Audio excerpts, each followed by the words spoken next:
Bonjour à tous et bienvenue pour cette nouvelle vidéo dans laquelle je vais vous parler de mes lectures. De mes lectures manga. Je vais parler à peu près d'une trentaine de séries, un peu moins peut-être. Donc il y en a beaucoup. Je vais pas m'arrêter longuement sur chacune des séries. Il y a des fois je vais aller très vite, d'autres sur lesquelles je vais m'attarder un peu plus. Donc je vous propose de commencer de suite par la première série.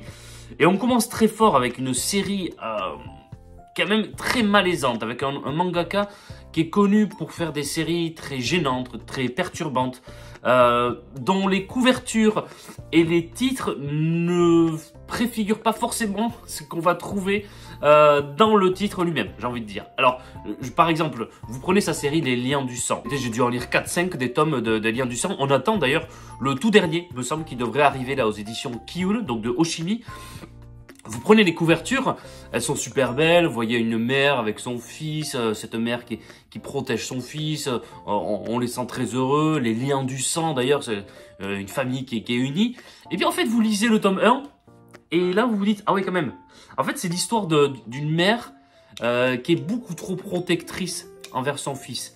Et du coup son fils qui n'arrive pas à se développer psychologiquement, il n'arrive pas à avoir sa propre personnalité, il est très timide, très introverti, il n'arrive même pas parfois à parler en public tellement il est éduqué par une mère qui l'enveloppe, qui le protège, qui le couvre, qui a établi une sorte de bulle entre eux deux et le monde, même vis-à-vis du père, et qui du coup est assez gênante, qui est assez perturbante, et et parfois elle fait des choses que même le fils trouve bizarres, mais à chaque fois il se dit bon mais c'est parce qu'elle m'aime, donc c'est comme ça, c'est l'amour d'une mère. Sauf qu'à la fin du tome 1, elle fait quelque chose de tellement grave. Et vraiment, ce tome 1, il est extraordinaire. En plus, c'est des mangas qui se lisent très rapidement. Il y a peu de paroles, en tout cas pour les liens du sang. Donc ça se lit presque en 10-15 minutes. Vous l'avez terminé, hein, le tome 1 des liens du sang. Vous terminez le tome 1, vous faites wow, qu'est-ce que je viens de lire là, c'est juste incroyable. Et puis après, donc va se développer sur une quinzaine de tomes cette histoire, cette relation entre la mère et son fils, où il se dit là, elle est beaucoup trop loin, donc il va essayer de s'en éloigner un peu. Mais en même temps, il est toujours attiré et couvé par cet amour maternel qui le perturbe et qui, en gros, il a du mal à couper ses liens du sang, justement. Et c'est ça qui est incroyable dans cette série, avec des moments très gênants, très malaisants, mais elle est assez extraordinaire et c'est une série qui vous marque vraiment, véritablement. Donc cette série, je vous parle des Liens du sang de Oshimi. On est à peu près, je crois, au 15e tome, on attend le 16e, ou on attend le 15e. En tout cas, c'est le tout dernier qui devrait arriver. Et cet été, j'ai commencé une seconde série de Oshimi, celle qu'il avait faite avant, qui s'appelle donc Les Fleurs du Mal. Et là, vous prenez la couverture, avec cet hommage à ce tableau très connu qui avait illustré Les Fleurs du Mal de Baudelaire. Et évidemment, Les Fleurs du Mal, c'est un lien avec le recueil de poésie de Baudelaire. On suit l'histoire de Takao, qui est un jeune collégien très introverti là aussi, et qui adore la lecture, qui lit tout le temps, et qui lit notamment tout le temps Les Fleurs du Mal de Baudelaire, et tout le monde le trouve bizarre pour ça. Il est amoureux d'une fille dans la classe, et un jour il oublie quelque chose dans la classe, donc il y retourne évidemment, et il voit les affaires de sport de cette fille, dont il est amoureux. Et il se pose la question en lui, est-ce que je les prends pour chez moi? Ce qui est bizarre déjà, vous en conviendrez. Et en fait, il va finir par les prendre. Sauf que le lendemain, une autre fille de la classe lui fait comprendre qu'elle l'a vu faire ça. Donc elle va lui faire du chantage, parce qu'elle va lui dire, je vais le dire, parce que c'est quand même bizarre que tu aies fait ça. Alors que lui, il n'a pas fait ça dans des mauvaises intentions. Il a fait ça juste parce que, voilà, il est amoureux de cette fille, il a pris ses affaires, mais il n'a pas envie d'en faire des choses ensuite perverses. Mais elle va lui faire du chantage, elle va lui faire des choses les pires, elle va le manipuler en lui disant, si tu ne fais pas ce que je te dis de faire, eh bien, je vais aller tout raconter à cette fille que tu as volé ses affaires de sport. Parce qu'en fait, ça devient une affaire d'État dans la classe. Que quelqu'un a volé les affaires de sport de la fille. Et elle-même, elle a peur, elle se dit, mais enfin, qui a pu faire ça? Ça ne peut être comme pervers. Et donc, va s'établir une relation assez particulière entre cette fille qui lui fait les chantages et lui, où il va accepter des choses vraiment très gênantes, très malaisantes, mais ça interroge vraiment ce qui peut se passer à l'adolescence. Et dans les deux cas, c'est ça, et c'est pour ça que je trouve que c'est intéressant. Ce qui peut se passer à l'intérieur d'un cerveau d'un adolescent, les perturbations qu'il peut y avoir à cet âge-là, comment c'est un âge très difficile entre l'enfance et l'âge adulte. Et ce manga l'illustre très bien. Un rapport évidemment avec les Fleurs du Mal, que vous verrez si vous lisez le manga. Et puis, il le dit, le mangaka, moi j'ai voulu interroger la notion et le concept de perversité. Qu'est-ce que c'est qu'être pervers? Est-ce qu'il y a des degrés dans la perversité? Qu'est-ce que c'est? Est-ce qu'on emploie un peu trop facilement ce mot?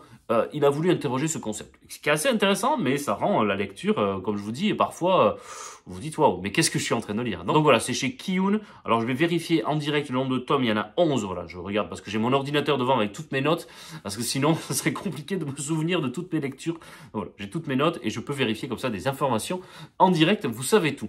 Deuxième série dont je vais vous parler, c'est La Planète Verte. La Planète Verte de Keigo Shinzo. Shinzo, c'est un auteur extraordinaire. D'ailleurs, je vous ai déjà parlé, il me semble, sur cette chaîne de Hirayasumi, qui est sa série actuelle. Là, La Planète Verte, c'est une série plus ancienne que Le Lézard Noir a décidé de rééditer, parce que c'est un mangaka qui est un peu à la mode, Keigo Shinzo.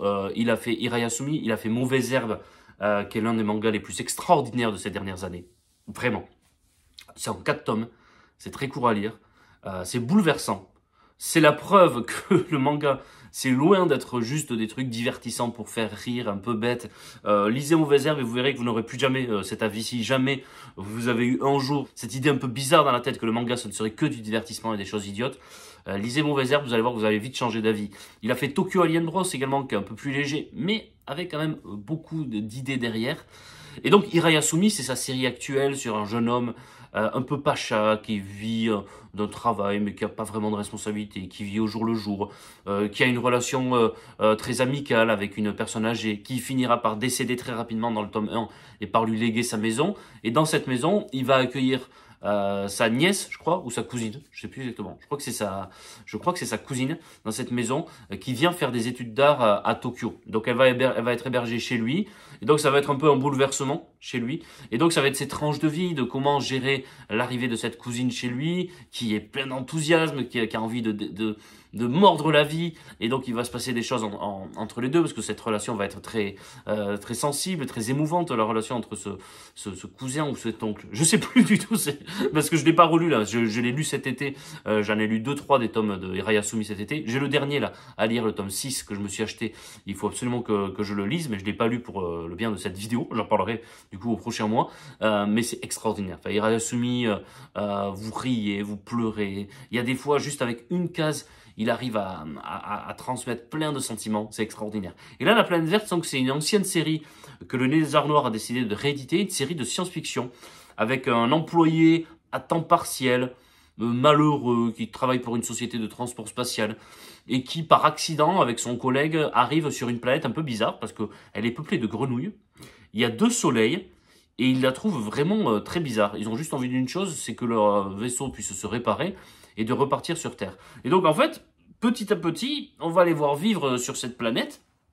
Et ils vont se sentir, l'un va être complètement dépité, va rester tout le temps à côté du vaisseau, et l'autre, celui qu'on va suivre particulièrement, le personnage principal, va explorer cette planète, va commencer à se familiariser avec les grenouilles, qui vont lui accorder une place qu'il n'avait pas sur Terre, c'est-à-dire qu'ils vont le trouver extraordinaire, ils vont presque le considérer comme un prophète venu d'ailleurs, ils vont presque le considérer comme quelqu'un vraiment de génialissime, et lui il se dit en fait c'est quand même pas si mal ici, mais il a envie quand même de continuer à rentrer chez lui. Il va se rendre compte qu'il y a d'autres êtres humains sur cette planète, parce qu'il va en apercevoir une, et il va essayer de franchir une sorte de limite dans cette Terre, qui lui permet, parce que c'est les grenouilles qui lui disent, d'aller voir d'autres êtres humains, parce qu'il y en a d'autres dans l'autre partie de la planète. Il va y aller, et là, en fait, il a un symbole de tournesol sur lui, qui est le nom de sa société. Il travaille à temps partiel, en intérim, donc c'est vraiment pas une condition extraordinaire qu'il a dans sa vie. Ces êtres humains-là, ils vont le considérer comme un prophète, comme un être génialissime, qu'il faut protéger parce qu'il a le tournesol sur lui. Et lui, il comprend pas, mais en fait, c'est quelque chose d'assez fou pour lui, parce qu'il était en moins que rien sur sa planète d'origine, et là, il devient presque un roi, un prophète, quelqu'un à protéger. Et ensuite va se mêler à ça une histoire d'amour qu'il va avoir avec une jeune femme de cette communauté humaine sur cette planète. C'est très particulier, mais j'ai vraiment beaucoup aimé, et j'ai hâte d'avoir la suite de la science-fiction comme on les aime, avec une découverte totale d'une autre société qui permet, à rebours, de distiller comme ça quelques petites critiques de la société contemporaine. C'est vraiment très bien, et c'est du très très bon Keigo Shinzo. Voilà, j'ai beaucoup aimé. Contrairement à une série d'histoires courtes, je vous le disais, c'est un auteur qui est à la mode, et Lézard Noir a décidé également de rééditer enfin d'éditer pour la première fois, parce qu'on l'avait pas en France, une série d'histoires courtes qui s'appelle No Reaction. Alors là, j'ai pas aimé. Je me suis ennuyé, j'y ai trouvé aucun intérêt. Donc là, je la recommande beaucoup moins. La planète verte, le tome 1, oui, vraiment, c'est à lire, c'est vraiment très bien. Mais No Reaction, non. J'ai également continué chez Kana de Naoki Urasawa, la série qui s'appelle Yawara. En plus, ça tombait bien, c'était la période des Jeux Olympiques. J'ai lu les tomes 14, 15, 16, je crois, cet été. J'avais un peu de retard, donc je me suis rattrapé. Et c'est toujours aussi bien. Yawara, c'est une judoka qui est extraordinaire, c'est-à-dire qui peut battre tout le monde quand elle veut. Elle devient même championne du monde assez facilement, championne du Japon pour commencer. Elle a un grand-père qui l'entraîne dur comme fer parce que c'est un ancien champion, mais il n'a jamais réussi à être champion olympique et il veut faire de sa petite fille une championne olympique. La seule difficulté, le seul souci, c'est qu'elle n'a pas envie. Et c'est ça qui fait toute l'histoire de ce manga, c'est qu'elle n'a pas envie. Elle a juste envie d'être une jeune fille ordinaire qui travaille, qui va à l'école au début, puis ensuite qui a un travail, qui a un copain, qui sort avec ses amis, qui va faire du shopping, qui va boire des cafés, qui va manger de la glace.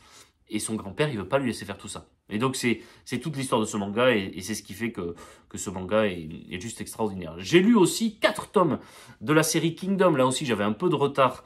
Donc, on arrive au tome 71, je crois. Donc, j'ai lu les 68, 69, 70, 71 de chez Kingdom, sauf erreur de ma part. Je vérifierai là au moment du montage, mais sauf erreur de ma part. Donc, j'ai lu les 4 derniers tomes de chez Kingdom. Série sur l'histoire de la Chine, à l'époque des 7 royaumes combattants, et du roi Heisei, qui est le roi d'un de ces 7 royaumes combattants, qui a envie d'unifier tous ces royaumes, et qui va donc se lancer dans des grandes batailles pour unifier ces 7 royaumes et de faire de la Chine un seul grand royaume pour essayer d'instaurer ensuite la paix à l'intérieur. Et on va suivre parallèlement à cette unification de la Chine, l'histoire de Chine, qui est un jeune esclave à la base et qui veut devenir un grand général sous les cieux, et on va voir l'ascension petit à petit de ce Chine. Ça fait 70 tomes que je ne m'ennuie pas.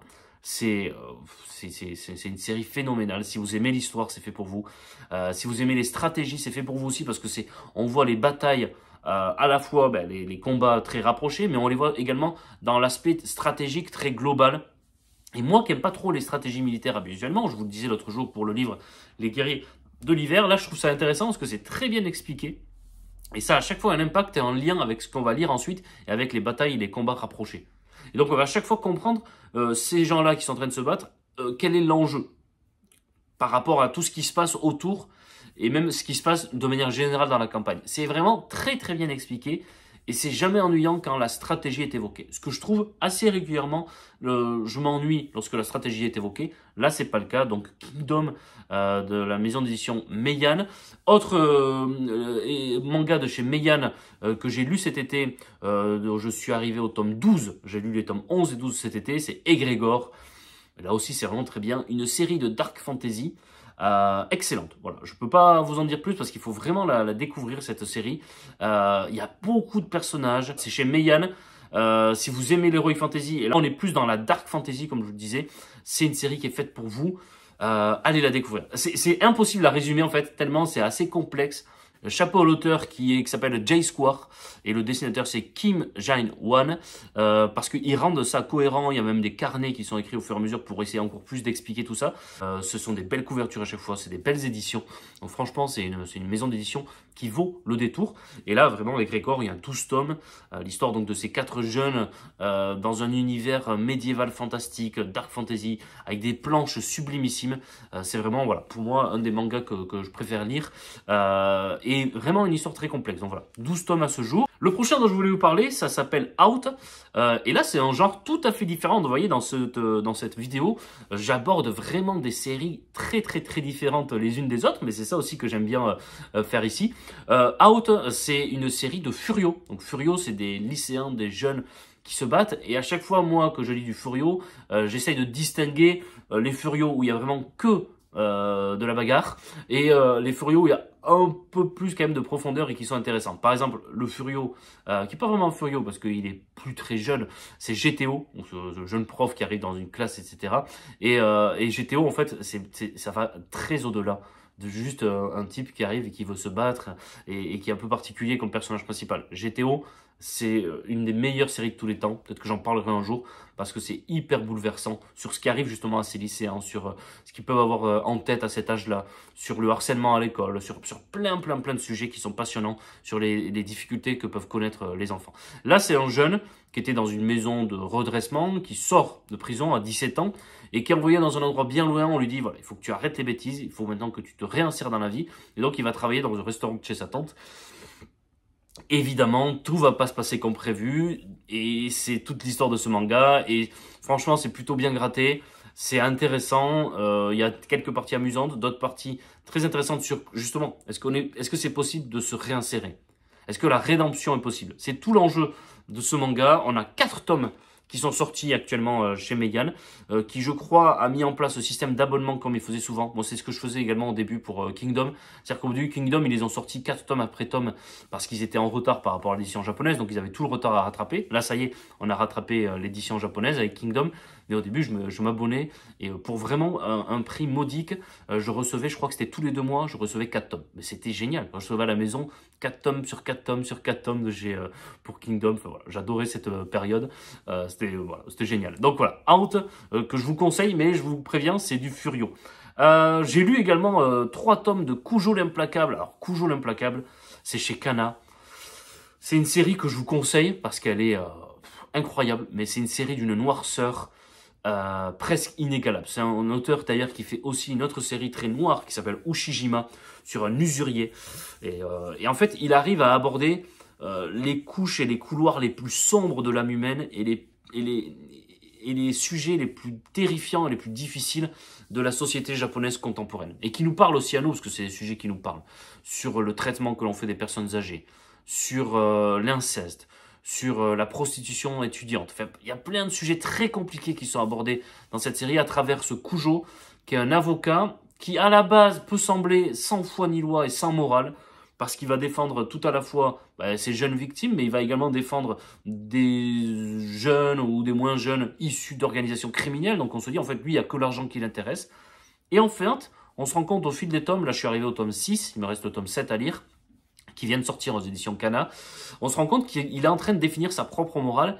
C'est pas vraiment qu'il y a que l'argent qui l'intéresse, parce que parfois il va faire des choses gratuitement, et ça, du coup s'il y avait que l'argent qui l'intéressait, il ne ferait évidemment pas ça, mais il établit une sorte de morale personnelle qui est assez intéressante, et on a du mal à avoir un avis sur lui, mais justement ça rend la série intéressante, je trouve, d'être assez perturbé par ce personnage qu'on a du mal à classifier. Et donc à la fois on a ce personnage qui évolue et qu'on a envie de savoir qui est-il vraiment, et à la fois des thématiques, comme je vous le disais, qui vont changer tous les 2-3 tomes, parce que ça va être à chaque fois des histoires qui vont durer avec un fil rouge, mais quand même des histoires qui vont durer sur 1 ou 2 tomes. Très difficile. Prochaine œuvre dont je voulais vous parler, ça s'appelle Détonation. C'est une réédition de chez Pika. Voilà, c'est Pika qui réédite cette œuvre de Tsutomu Takahashi, donc un excellent mangaka. Un mangaka qui aborde souvent les sujets de la mort et le rapport que nous avons à la mort et le rapport que nous avons aussi vis-à-vis de destin. Est-ce qu'on est lié par un destin ou est-ce qu'on est acteur ou auteur de notre propre vie? C'est tout le temps ça qui est abordé dans toutes les œuvres de Takahashi de manière générale. Et aussi, quel est le poids du groupe sur nous, individus? Est-ce qu'on est un individu qui avons le choix et qui avons le droit d'avoir notre propre vie, ou est-ce que tout le temps le groupe a de l'influence sur nous? C'est des sujets qui sont tout le temps abordés. Et là, on a Satoru qui mène une existence assez triste, sans but, très pauvre, dans une petite ville industrielle. Et il a un voisin qu'il sait être un ex-yakuza et dont il s'occupe tous les mercredis. Mais un jour, cet ex-yakuza lui fait une double proposition. Il lui dit, tu vas prendre ce pistolet et cet argent, tout ça c'est à toi. En échange, tu dois m'achever parce que je n'en peux plus de souffrir ainsi dans les derniers jours de ma vie. Et aussi, tu dois aller brûler de l'encens, rendre hommage aux personnes que j'ai tuées il y a quelques années. Au début, il va refuser, puis il va accepter et il va faire de cet objectif, de cette promesse qu'il a faite à cet ex-yakuza, une philosophie de vie. Et il ne va jamais l'oublier, peu importe les risques qu'il va prendre, parce qu'il va en prendre des risques pour pouvoir assurer ses promesses, et vous allez voir pourquoi si vous lisez ce manga. Là aussi, un manga d'une noirceur incroyable, et toujours ce rapport à la mort, parce qu'il va frôler la mort à de très nombreuses reprises, mais ça y est, il a trouvé un objectif dans sa vie, il veut remplir cette promesse, Ça va être en 3 tomes, je crois. J'ai lu le tome 1 et j'ai vraiment hâte d'avoir la suite. Comme je vous dis, c'est une série un peu plus ancienne qui est sortie il y a quelques années, mais qui était devenue introuvable. C'était dans une grosse édition de chez Pika Graphics. Là, il la sort en petite édition, donc tant mieux, donc à moins cher et en plus facile, je trouve, à lire que les grosses éditions. Donc, je suis très content. Voilà. Donc, Détonation de Tsutomu Takahashi. Et de lui, j'ai lu également au tout début de l'été Sky High, qui est 2 séries en 2 tomes. Il y a Sky High en 2 tomes et il y a Sky High Karma. Alors Sky High Karma, j'ai pas du tout aimé les 2 tomes, mais Sky High, j'avais adoré sur en fait quel choix on aurait à faire de notre vie si on pouvait avoir une triple possibilité après la mort. Soit d'aller se venger de ceux qui ont mené notre perte et notre vie un peu misérable sur Terre, soit d'accepter la mort, soit de veiller un peu en tant que fantôme sur Terre et d'aller sur Terre comme un esprit. Et les personnes qui meurent ont ce triple choix à faire. Et ça rend des situations assez intéressantes et surtout on va voir plusieurs profils défiler devant cette sorte de gardienne du temple de la mort qu'on voit apparaître sur la couverture de Sky High. Et c'est vraiment très bien aussi comme série. Donc je vous conseille Sky High en 2 tomes. Je vous conseille pas Sky High Karma. Et là je vous conseille évidemment ce tome 1 de Détonation que j'ai adoré. Ah, la prochaine série, je l'ai trouvée extraordinaire. Elle s'appelle Lorsque nous vivions ensemble. C'est chez Kana. C'est des gros tomes. Donc il y a 3 tomes. Là, c'est vraiment des gros pavés de 700 pages à chaque fois. Donc c'est un peu cher, je crois que ça coûte 17 € le tome. Donc finalement, par rapport au nombre de pages et ce qu'on peut trouver de prix dans d'autres éditions, c'est pas si cher que ça. 17 € je crois pour 700 pages. C'est vraiment, voilà, c'est pas si cher que ça. Parce qu'il y a de quoi lire. Et on va avoir un couple dans les années 70, 2 jeunes, un homme et une femme, et qui ne sont pas mariés. Et dans un milieu japonais à cette époque très conservateur, avec des règles très strictes, où c'est mal vu de ne pas être marié, ils vont mener une vie aussi lourde que légère. Ça m'a fait beaucoup penser à Kundera. C'est très poétique, c'est très beau, il y a des passages très compliqués. C'est la vie qui est en train qui défile devant nous. Pour cet été, ça a été l'un des grands coups de foudre pour moi. L'un des grands chocs. Peut-être l'une des 3 grandes lectures de cet été, voire la meilleure. J'ai adoré. Voilà. Franchement, j'ai adoré Lorsque nous vivions ensemble. Je vous le conseille. Ça a été pour moi un choc aussi grand que lorsque j'avais lu par exemple La vie de Bouddha d'Osamu Tezuka ou lorsque j'avais lu de Taniguchi Quartier lointain. Voilà, c'est dire. Allez, on va essayer d'accélérer un peu parce que ça commence à être un peu long. L'Abomination de Dunwich en 3 tomes, c'est l'adaptation par Gutanabe, c'est chez Kiun, des œuvres de Lovecraft. Et donc là, il a adapté l'Abomination de Dunwich, un village isolé, très bizarre, avec un être très spécial qui grandit dans ce village et qui grandit plus vite qu'il ne devrait. Et en fait, va sommeiller dans ce village et dans leur maison un mâle qui est en train de grandir. Et le mâle va devenir une abomination sur 3 tomes. C'est extraordinaire. Si vous adorez l'univers de Lovecraft, c'est fait pour vous. Si vous voulez même découvrir Lovecraft, toute cette série des adaptations par Gutanabe, c'est chez Kiun, c'est très fidèle à l'œuvre originale. Donc si vous avez envie de découvrir Lovecraft de manière illustrée, je vous conseille cette collection. Ascension. Ascension, c'est un manga, c'est chez Delcourt Tonkam, un manga sur l'alpinisme, sur l'escalade. Voilà, un jeune un peu taiseux, qui est fermé aux autres, et qui finalement va commencer à s'ouvrir en découvrant qu'il a du talent pour l'escalade. J'ai lu les 2 premiers tomes, et c'est vraiment très chouette. Et là aussi, c'était la période des Jeux Olympiques, donc il y avait des épreuves d'escalade à la télévision, donc c'était vraiment pas mal de lire ça en même temps qu'il y avait ces épreuves à la télé, même si je ne regardais pas les Jeux Olympiques, mais c'était l'ambiance, quoi, entre Yawara tout à l'heure avec le judo, et là, Ascension. C'est vraiment très bien et c'est d'un auteur que j'aime beaucoup, dont j'ai déjà parlé sur cette chaîne, c'est de Shinichi Sakamoto et qui avait fait le manga Innocent, vous savez, sur le bourreau Samson. Et donc là, il nous fait cette œuvre vraiment très très sympa pour l'instant, Ascension. Allez, je vais vous parler d'une autre série de Dark Fantasy. Tout à l'heure, je parlais de Egrégor chez Meian. Une autre série de Dark Fantasy avec un homme qui a le pouvoir de contrôler le son. Je vous en dis pas plus. C'est chez Kiun, ça s'appelle The Bugle Call. 3 tomes. 3 tomes qui, pour l'instant, font pour moi de cette série l'une des séries les plus prometteuses en Dark Fantasy. Et je pèse mes mots. Allez, j'accélère. Voilà, je vous disais, il y a des séries où je vais aller un peu plus vite. J'ai passé un peu de temps là sur les premières, mais c'est ma faute. Hein. Donc, je vais essayer d'aller un peu plus vite. Who's Next, j'ai lu 3 tomes. Who's Next, c'est hyper, ce qu'on appelle what the fuck, c'est-à-dire complètement déjanté. Une invasion comme ça de monstres sur Terre. Et des monstres qui en un instant engloutissent des êtres humains. Et en fait, c'est des jeunes qui sont dans un collège Et il se rend compte que le monstre, après avoir englouti un élève, il est rassasié. Et il n'en veut pas d'autres. Donc en fait, ils vont décider de sacrifier par jour un élève pour pouvoir les autres continuer à survivre. Et donc, who's next? Qui va être le suivant? À partir de là, va se développer une histoire complètement déjantée. Le troisième tome, ça commence à partir un peu en cacahuète. Je ne vais pas vous dire le contraire, je ne vais pas vous mentir. Mais voilà, là, c'est du manga dans un esprit complètement délirant. Mais vous voyez, il y a de tout. Hein. On aborde à la fois des thrillers, des mangas de sport, là, un truc un peu déjanté, des mangas scolaires, des mangas historiques, des mangas sociétaux. Donc, il y a vraiment de tout dans le manga et c'est pour ça que j'aime beaucoup ce genre et cet univers.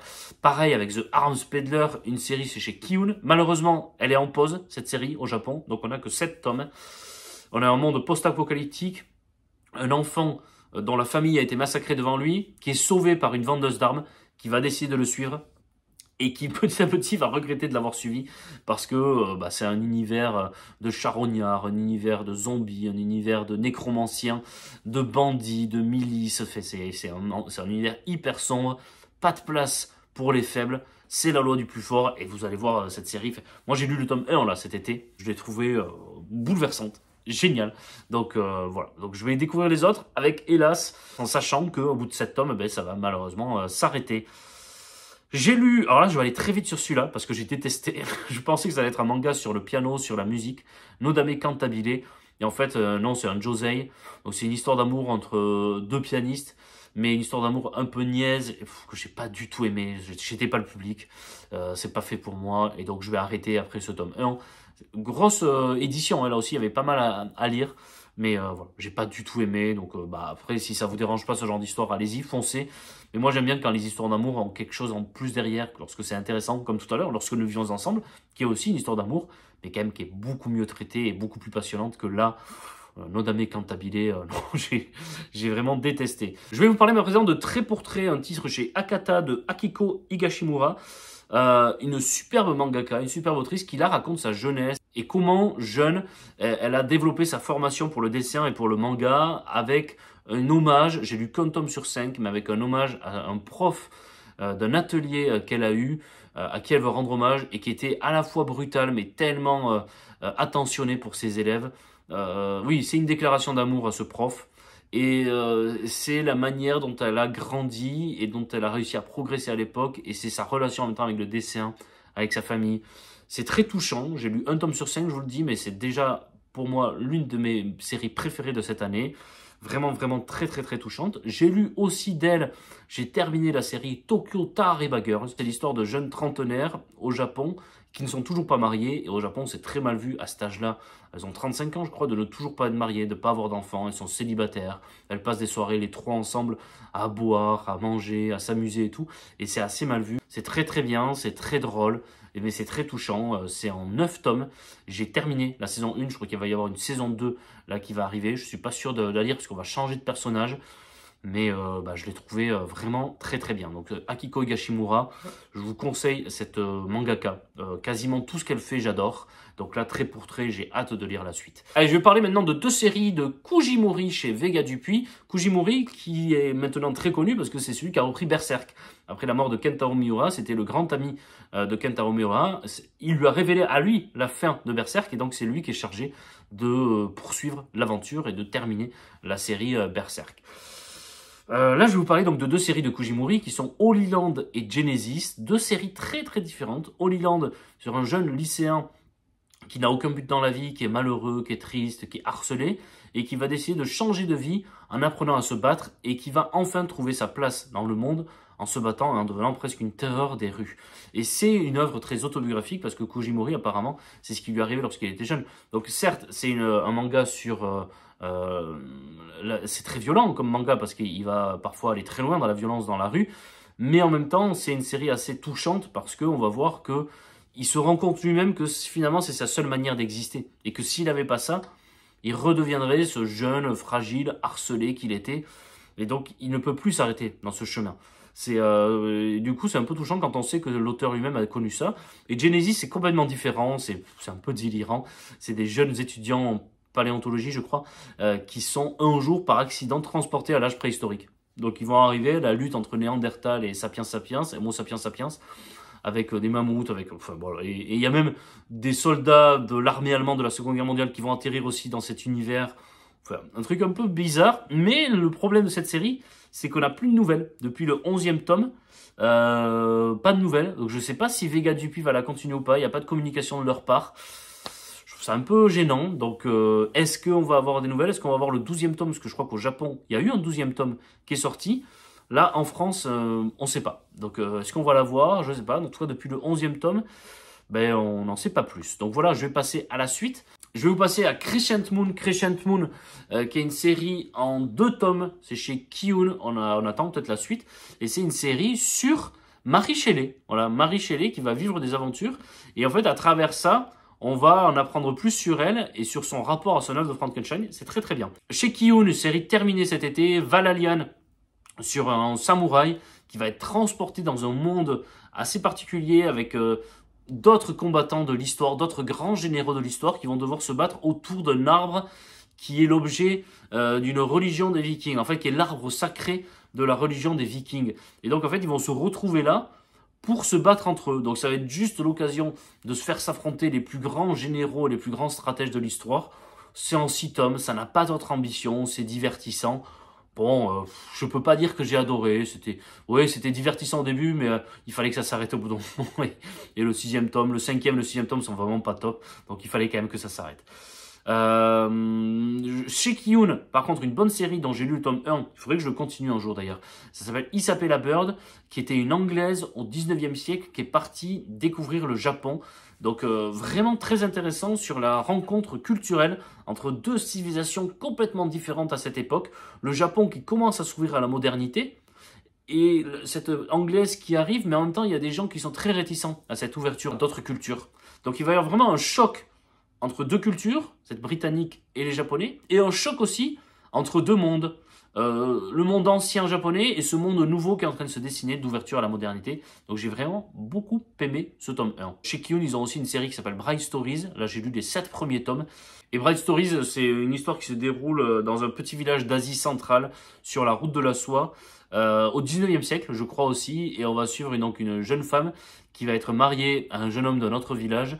Et sa découverte de cette autre culture, de cet autre village, et en même temps un formidable manga sur cette époque, sur cette partie du monde qu'on connaît assez peu. C'est culturellement vraiment très beau, c'est très bien renseigné. On les voit faire de la broderie, on les voit la gastronomie, les us et coutumes, comment se passaient les mariages et tout. C'est vraiment très très très intéressant. C'est pour moi une des meilleures séries du catalogue actuel de chez Kiyun.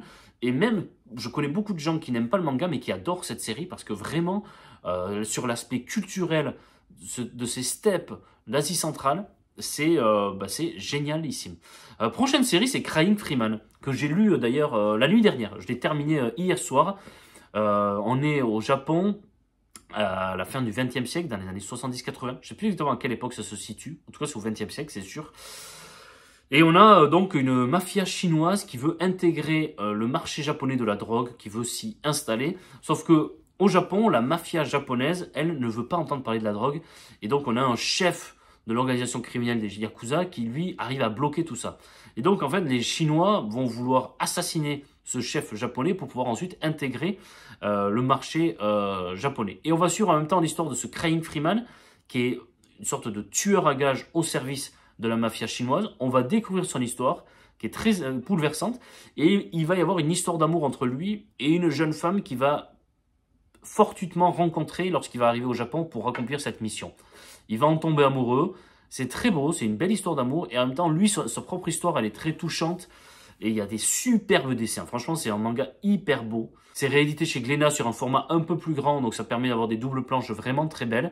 Et Crying Freeman, pourquoi? Parce qu'il est surnommé Freeman, et parce qu'à chaque fois qu'il commet un meurtre ou qu'il accomplit ses missions, il pleure. Et on découvre pourquoi dans le tome 1. Donc ça va sortir en 5 tomes doubles chez Glénat. À la base, il y avait 10 tomes et donc là, ça va sortir en 5 tomes doubles. C'est un immense conseil que je vous fais de lecture. Et également la série No Manga No Life, qui est une sorte de journal de bord de mangaka par l'écrivain Mochizuki, par le mangaka Mochizuki.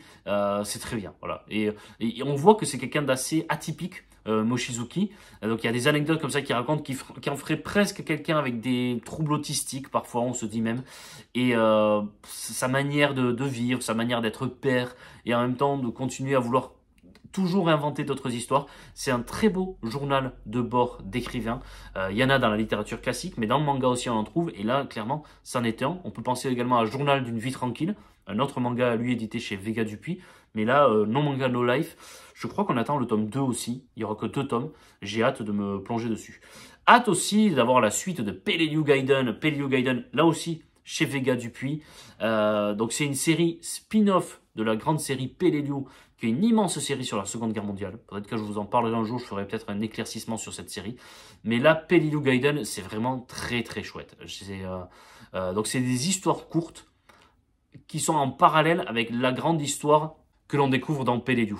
Et Peleliu, c'est l'histoire de cette île de Peleliu, qui est une sorte de dernier rempart des Japonais face aux Américains. Ils sont en train de perdre la guerre, mais il reste cette île dans le Pacifique qui est un élément stratégique à surtout ne pas perdre. Et on voit dans la grande œuvre Peleliu en 10 tomes, ou plus de 10 tomes, je crois qu'il y a 11 ou 12 tomes, comment les Japonais sont prêts à tout pour se battre, pour défendre leur pays, leur empereur. Mais les gens vont commencer à se poser des questions quand même à travers ces 10 tomes. Et c'est dessiné avec ce qu'on appelle des petits shinobi, c'est-à-dire ils ont des têtes d'enfants, des grosses têtes, des petits corps, etc. Pour accentuer encore plus le fait que c'était vraiment un massacre de jeunes hommes qu'on envoyait comme ça se sacrifier pour la guerre. Et on voit comment les Japonais sont prêts à se sacrifier dans cette série. Et là, donc dans Peleliu Gaiden, on va suivre à la fois des choses qui se passaient au Japon, on va suivre également des personnages de l'armée américaine, ce qu'on n'avait pas dans Peleliu, et on va suivre également les habitants de cette île, les habitants qui, eux, n'avaient rien demandé et qui se retrouvent là au cœur de ces affrontements, et également d'autres personnages qu'on voyait dans la série Peleliu. C'est très très bien. En général, les séries comme ça parallèles, c'est pas toujours des réussites, mais là, clairement, oui. Donc voilà, Peleliu Gaiden, pour l'instant, on a eu 2 tomes, et c'est chez Vega Dupuis. Je vais vous parler également de Stand By Me Kakemon, qui est de chez Meian, édition Meian. Là aussi, on suit des aventures d'un mangaka. C'est écrit par Shuo Sato. Et Shuo Sato, il n'a pas l'habitude de faire dans la dentelle. Il a écrit Give My Orgas to Blackjack, qui est un formidable manga sur le milieu médical japonais. Et il a envoyé un coup de poing dans le milieu médical japonais, ça a remis beaucoup de choses en cause là-bas. Il avait écrit également L'île des téméraires en 9 tomes, qui est extraordinaire et qui interroge sur le patriotisme, ce qui est quand même fort au Japon d'interroger sur ça. Et là, c'est sur l'univers du manga. Il y a eu pour l'instant 2 tomes, et là, il met un énorme coup de poing dans l'univers du manga, sur la manière dont certaines maisons d'édition manipulent les jeunes mangaka, sur les harcèlements qu'il peut y avoir à l'intérieur, sur les faux semblants, les mensonges. Bah, il fait pas semblant, lui, et c'est ce que j'aime beaucoup chez cet auteur. Donc voilà, Stand By Me Kakemon, en 2 tomes pour l'instant chez Meian, dans une superbe édition. Là aussi, vraiment, une très très belle édition chez Meian. Et enfin, je voulais vous parler d'une série classique que j'ai relu cet été pour le compte de mon podcast, parce que j'ai fait un podcast spécialement sur cette série. C'est l'histoire des 3 Adolphes, d'Osamu Tezuka. C'est en 3 tomes, mais là, ils les ont réédités chez Delcourt.com en 2 gros volumes. Et c'est une des plus grandes séries de tous les temps de manga. Je pense qu'à l'heure où vous parlez cette vidéo, je pense que j'ai déjà sorti le podcast et peut-être que je l'ai mis sur la chaîne YouTube. Donc vous avez toute une émission où je vous en parle, donc inutile que là je revienne dessus parce que la vidéo est déjà assez longue. La voix avant montage, je suis à 45 minutes d'enregistrement. C'est n'importe quoi. Donc je vais m'arrêter là. J'espère que cette vidéo vous a plu. Donc j'ai abordé une trentaine de séries que j'ai pu lire là entre juillet et septembre de 2024. Je vous ferai régulièrement des points en lecture manga. J'espère que ça vous plaît. J'espère que je vous donne envie d'en lire certains, d'autres non. Mais bon, c'est le jeu des lectures manga. On ne sait pas forcément à quoi s'attendre lorsqu'on commence. Allez, j'arrête là. Prenez soin de vous, lisez des livres, lisez des mangas et à très très bientôt pour de nouvelles vidéos des mémoires d'Adrien. Au revoir.